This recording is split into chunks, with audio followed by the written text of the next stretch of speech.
അനൂപിന്റെ accident നടന്നില്ലായിരുന്നെങ്കിൽ എന്തായിരുന്നു ചേച്ചി മനസ്സിൽ കണ്ട പ്ലാൻ? വഴിയരികിലെ എന്തോ കണ്ട അർച്ചനയെ വിളിച്ച് പറഞ്ഞെന്നും അത് കേട്ട് അർച്ചന തിരികെ വരാൻ റെഡിയായിട്ട് നിൽക്കുകയാണെന്നും അല്ലേ ചേച്ചി പറഞ്ഞത്?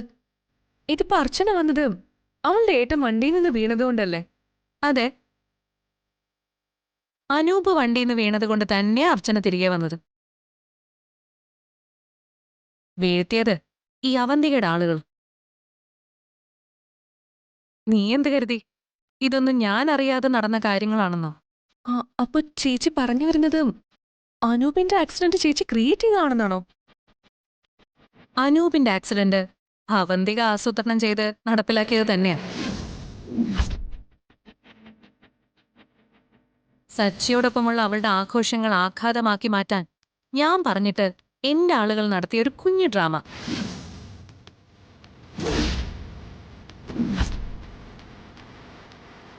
എന്ന് പറഞ്ഞോ ചേച്ചിയാണോ കാറിൽ വന്ന് അനൂപിന്റെ വണ്ടിയിൽ ഇടിച്ചത്?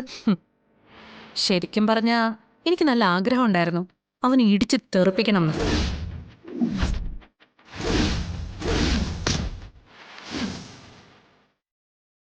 അങ്ങനെയായിരുന്നു അന്നിവിടെ കയറി വന്ന അവന്റെ പെർഫോമൻസ്.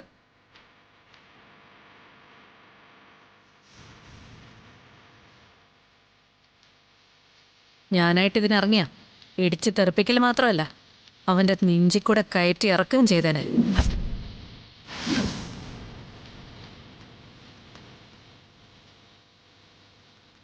കൊല്ലാനുള്ള വൃന്ദാവനം വീട്ടിലെ ശത്രുക്കളുടെ ലിസ്റ്റിൽ ഒന്നാമത്തെ പേര് അർച്ചനയുടേതായതുകൊണ്ട് അനൂപിനുള്ള മരണശിക്ഷയിൽ ചെറിയൊരു ഇളവ് കൊടുത്തു.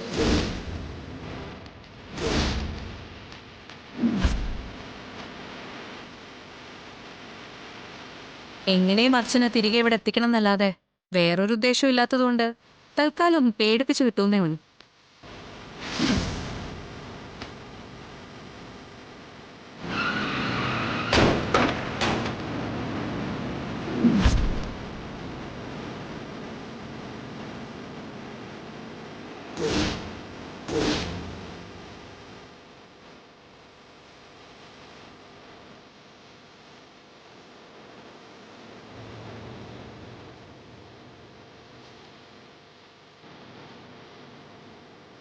എനിക്കെന്തോ അവൻ ചോര വാർന്ന് കിടക്കുന്ന കണ്ടപ്പോ ഒരു സന്തോഷം. അത് ചിലപ്പോ അർച്ചനയുടെ ചോര ആയതുകൊണ്ടാവും.